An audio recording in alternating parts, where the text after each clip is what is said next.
Welcome to That's Good Parenting, the podcast that gives simple steps to reduce parenting stress. I'm your host, Dori Durbin. I'm a children's book coach, illustrator, ghostwriter, podcaster who talks to professionals to provide parents with simple steps that they can use every day.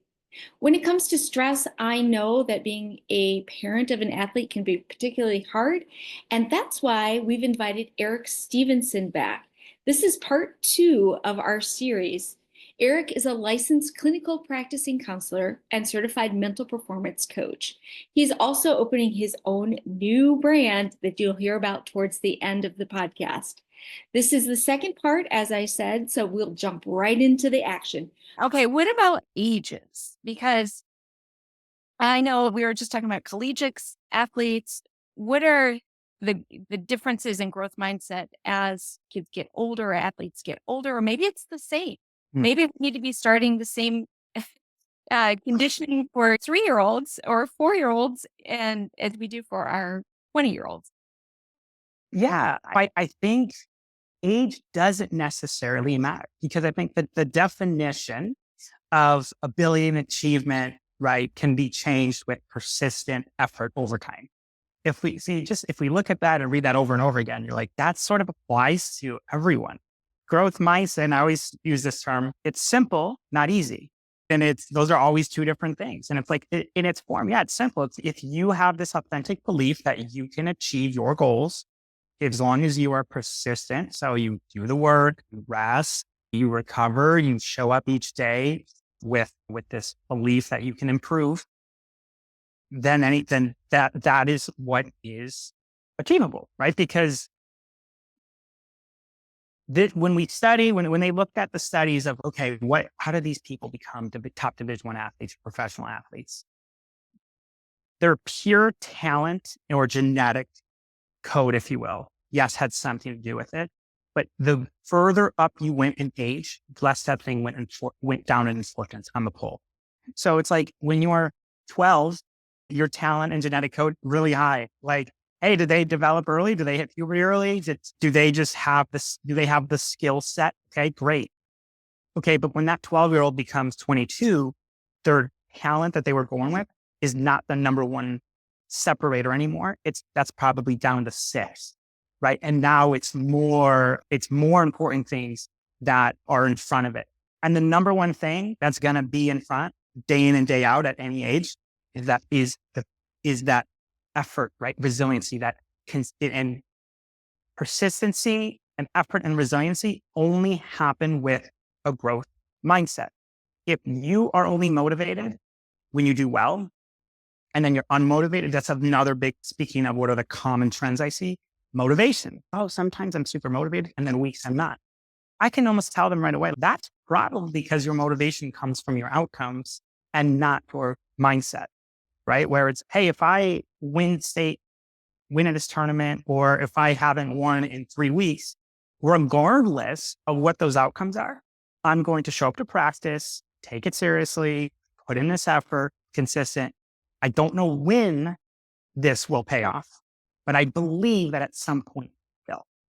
And if you hold on to that truth, I think a lot of people, I think any adult could say, hey, I knew this athlete in middle school or high school, and wow, they got a lot further than I ever thought they would, or they achieved something and it wasn't luck. It wasn't really luck. It wasn't randomness. It's probably because if you interview that person and you break it down, they would say, yeah, I just worked consistently, was motivated day in and day out, regardless of outcomes.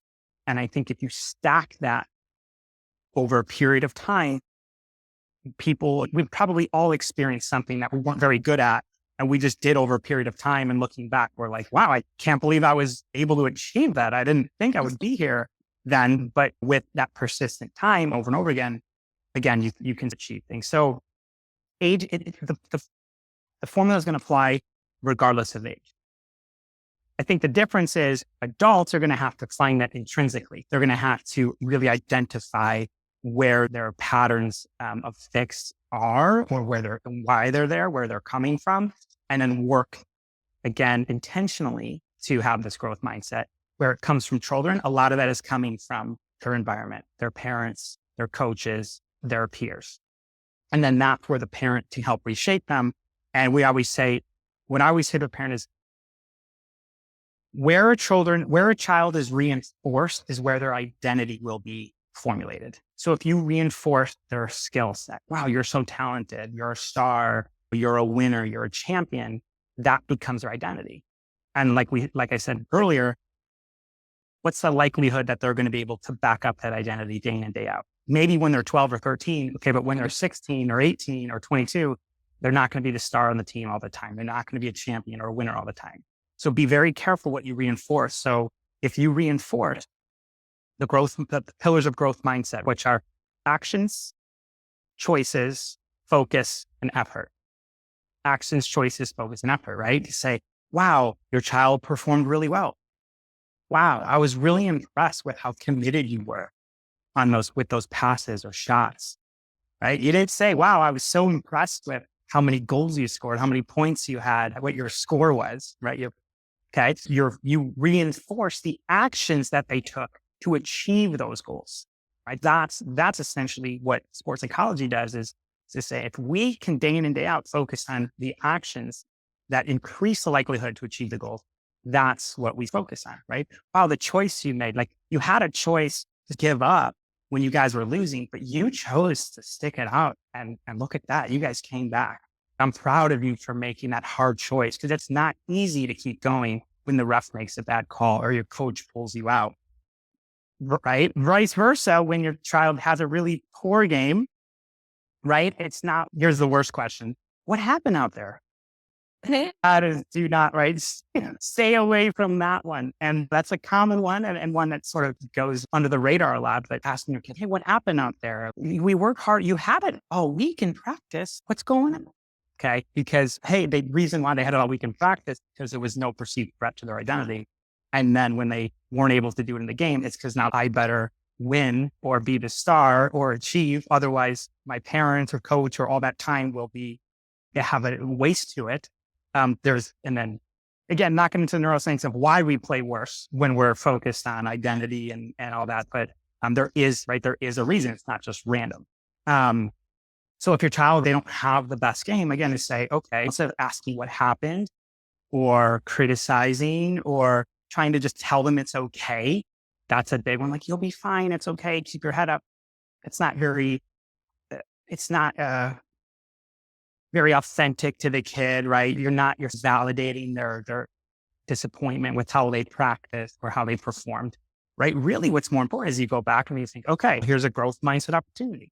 How can I reinforce an action, a choice where they focus, right? Or their effort, and say, hey, you know what? You didn't seem to put in the best effort towards the end of the game. I know it's hard when you guys aren't winning and when it gets hard, but do you think you can put in maybe a better effort? Okay. Hey, were you focusing on, I saw you were really focusing on the score. I saw you looking at the scoreboard like a lot. Do you feel like, do you think that really helps? Or do you think focusing on like the next point or focusing on what you're doing now could be more helpful? So at no point did you criticize the negative outcome or the game or themselves. Again, and it's not criticizing, you're more pointing out where they maybe struggle with their effort, right? With their focus, with their effort, or with their actions. And then when you reinforce that day in and day out, day in and day out, day in and day out, then the kids, oh, well, I know, like mom or dad is probably going to ask me about my focus, my effort, my acts. And then then they start to attach themselves to those identifiers, guess what? When they climb the learning curve and now they're 16, 18, 22, if they can approach the game with really good focus, good choices, a solid effort, right? And that can be, again, before the games, after the games, and good actions, which is like playing freely, committing, being intentional, making good decisions, responding to failure appropriately. If you reinforce those are the traits that are going to excel them past their competitors at the higher end of the learning curve when they're in high school and college. Again, not their talent, not their ability. That stuff it's very unstable at a higher age. That's awesome. I love having that perspective because I think we do struggle with what to say, how to direct them, redirect. It's very positive. It's like you said, it's the growth mindset versus the verbal punishment almost that we tend to do. Yeah. Yeah. Really cool. Okay, let me ask you something else here. What are 2 to 3 signs that parents should have extra help? It's professional help, something for their kids. Yeah, this is a good one. And this is a great question to ask to say, how do I know like when to start meeting with a coach or reaching out for help? I think the first sign goes back to the first trend, which is saying like you are seeing that your child is successful, right? They have this skill, right? Their ability to achieve this task is one that's high, and they're able to do it when they're practicing, right? They're able to do it in a exhibition, whatever, and they're really struggle. Like you just see a fairly significant downfall of performance. That's psychological to a pretty strong degree. That's going to be something that's driven from their psychological framework that is a little bit flawed. Probably a lot of pressure on themselves, probably a fixed mindset, probably perceiving the outcomes as final or permanent, right? Not growth oriented. This is probably the whole reason why I became this, this career was because I was like, I can work really hard. I kill it in practicing games. And then all of a sudden, like my talent, I always say it's the Space Jam effect. Like you just walk out and you just feel like your talent was sucked away by something. You're like, where did it go? I know I'm able to do it. That's probably a really good initial indication that probably going for another lesson or watching film can be helpful, but probably something that's going to be more impactful over a long period of time and more effective to what they're experiencing is reaching out to somebody that specializes in performance from the mental side. I think another big one, and I think these are just, inverses of what we talked about again, is if you're seeing your child have excessive anger, loathing, dwelling, disappointment when they fail, when they're not performing super well, that's going to be a really good indication that, okay, again, they're struggling, like their mindset that they have or their approach and their perception of the challenge is probably one that is flawed again, right? Anger it's not really great to see us be angry. It's the dwelling, the mopiness, the silence in the car, all that stuff and it might seem super insignificant, okay? But it's not, right? It's yes, there's time and a place. Like if your kid fails and they lose the game and they're quiet in the car, that's normal, right? They're competitive. Like it's, again, probably not a good time to bombard them with questions and stuff like that. But if it's long lasting, if you get to dinner or you get to lunch or then there's a team event after or something like that, and you're just still seeing this mopiness or something, right, that's probably a really good indication. And I think the third one, and this one sometimes is really misunderstood, especially when I get the athlete one-on-one in the office, is athletes who lose interest or motivation in their sport.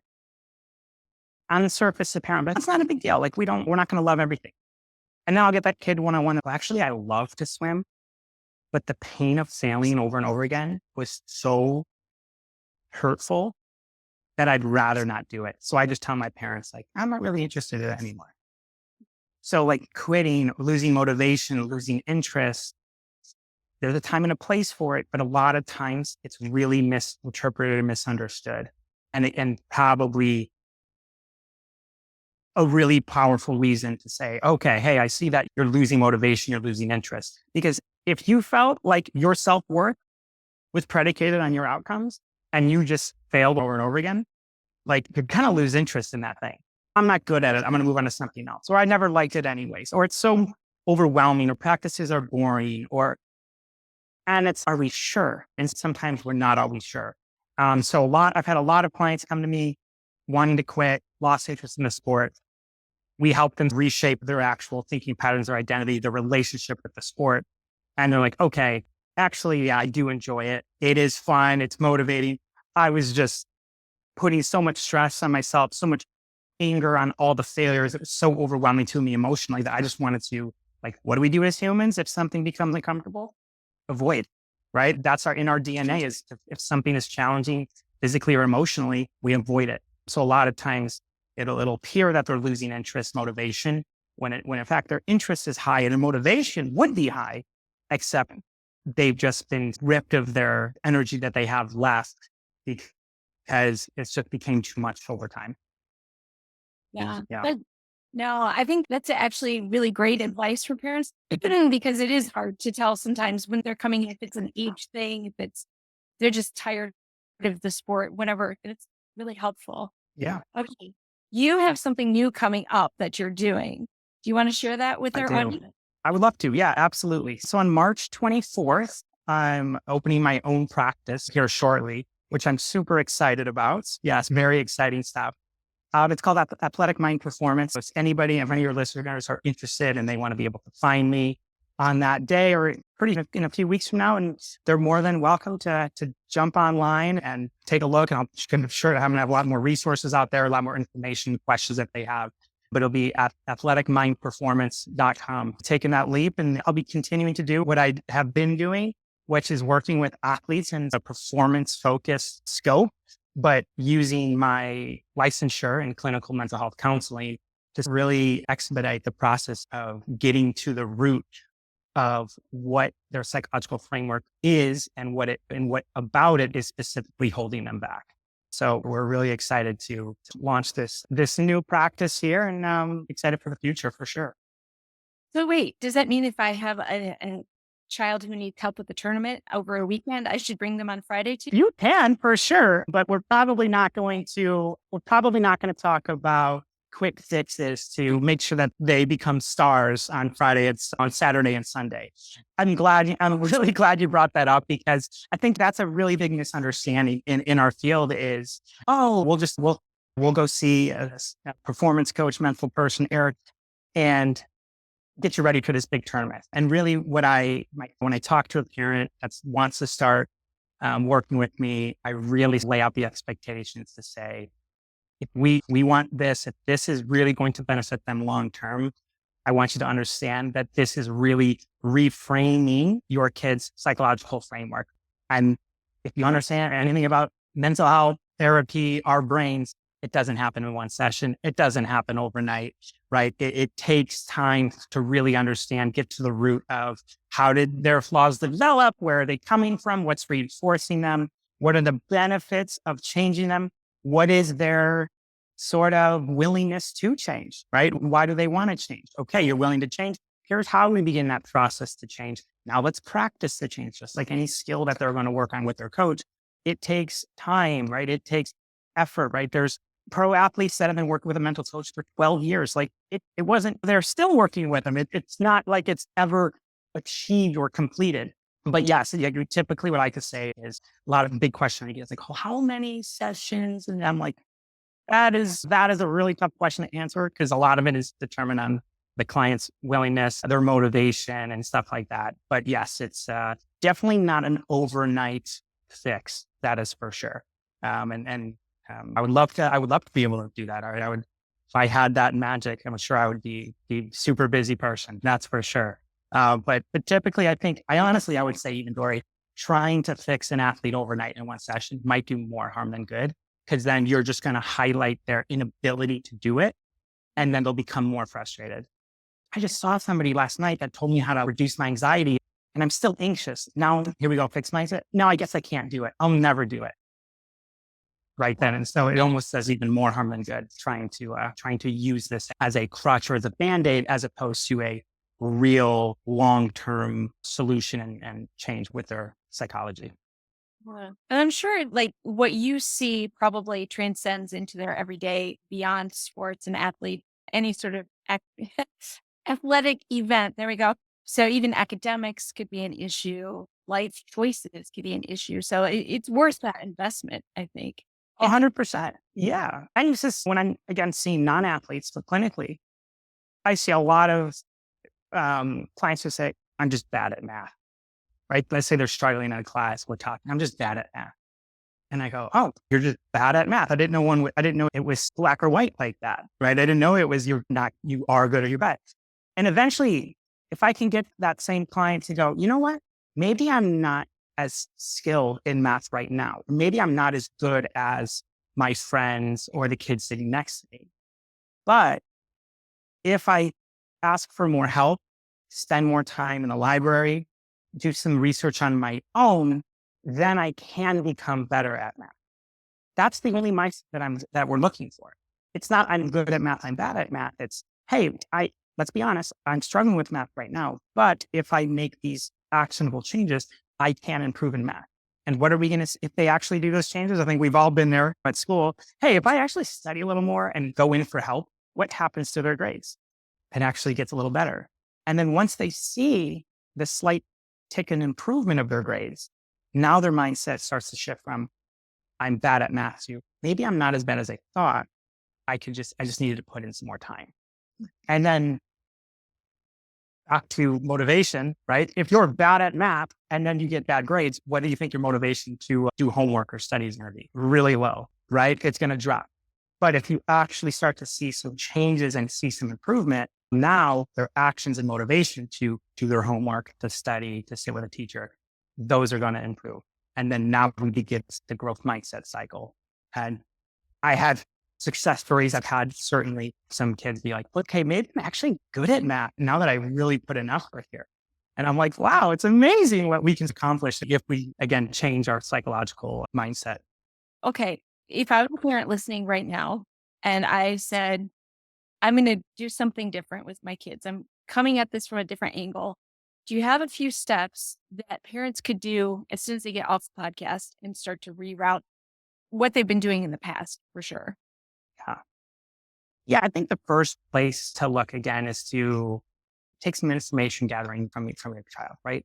How do they react to adversity? When things get challenged, how do they react? That'll really tell you what sort of mindset they're in. What is the language that they're using? Is it fixed? I stink. I can't do this. I'm so bad. What's wrong with me? I can never do anything. Or is it more growth oriented? Oh, like I want to try it again. Or just, I'm almost there. I'm so close. I'm almost got this. Or I hate losing, but I want to go practice tomorrow. Same thing. Growth oriented. Okay. I think another big thing is how do they receive feedback, whether it's from their coach. A lot of times I have clients come in the office and say, oh, my coach told me this, and my coach told me that, and my coach told me this. And I'm like, okay, yeah, like we're not appearing very open to the feedback or the criticism, right? Even if it's from parents or coaches.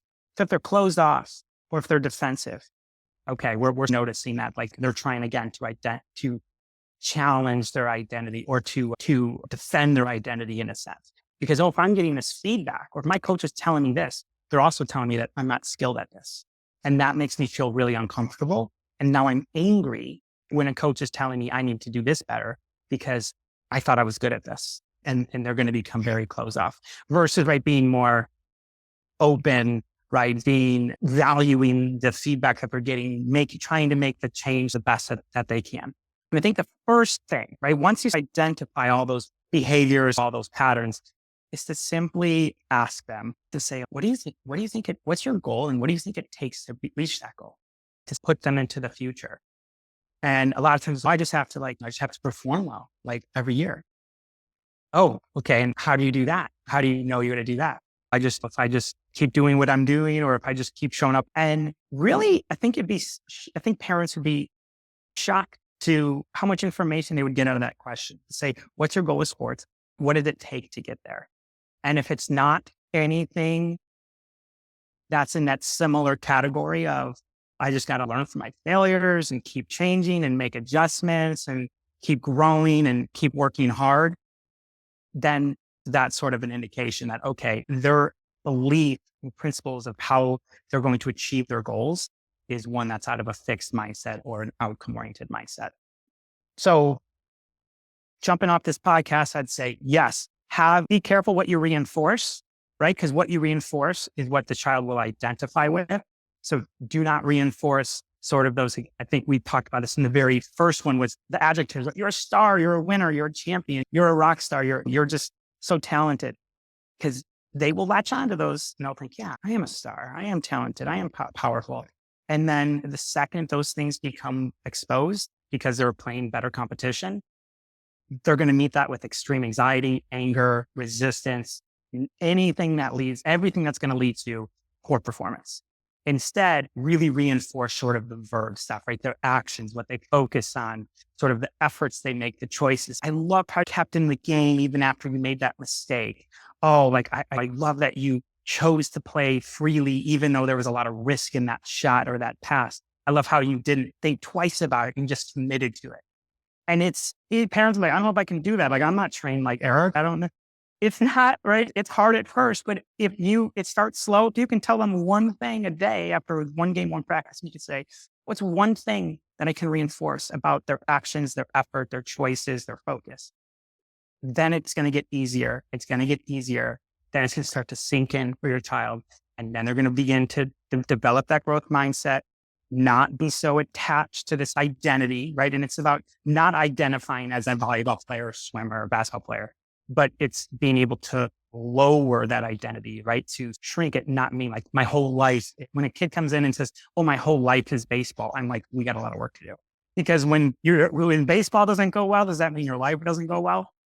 Right? So it's okay. I know they're going to be motivated, but let's reframe what their approach is here. So yeah, so really be able to reinforce the growth mindset with reinforcing the verbs of those actions, efforts, choices, which I think can be really helpful. And yeah, and then if anything else, I think the one thing they can do is instead of taking your kids right to another lesson or to the gym again, try something new, right? Reach out to someone who's trained like me, right? Has like their certified mental performance coaching from ASP, Association for Applied Sports Psychology, or someone who just Google wherever and find someone who's trained in either it's clinical counseling or sports psychology, because it isn't simple and it's something different. But as we come full circle, started off the podcast to say, it's where it starts, right? It's your psychology, how you think and your beliefs. Your psychology directly impacts your neurology, how your brain and your body interact. Your neurology affects your physiology, right? How your muscles move, how all that happens.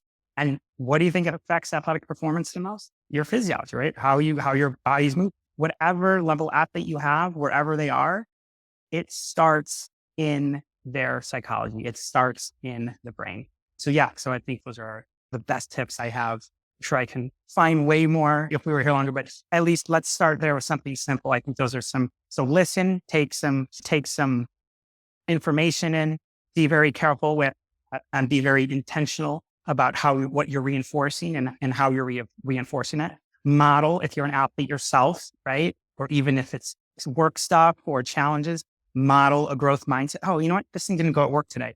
This thing didn't go well at work. Instead of maybe talking down about your boss or coworker, say, you know what? Sometimes things don't go the way you want. Here's what I'm going to do anyways. Super powerful, whether you realize it or not. Even if maybe you're putting on a facade, at least at first as a parent, super powerful for your kid to see that. And then of course, try the most effective thing, which is reaching out to a professional like myself. Awesome. Eric, as always, you have not let me down. You've given us great information. And I appreciate your honesty with all these things, because these are things that are hard for parents to ask. And it's hard for parents to, like you said early in the very beginning, see it as a negative of what they've done in the past. So thank you for just all the clarity that you've given us today, all the steps that you've given us, and just being able to reach out to you at Athletic Minds in the future here. Yes, athleticmindperformance.com. Yep. Athleticmindperformance.com. All You right. got it. All right. We're going to have some more information coming to them soon, as well as some links that they can go to. But for now, I really appreciate your time today. Thank you so much. Dori, thank you for having me. It was a pleasure as always.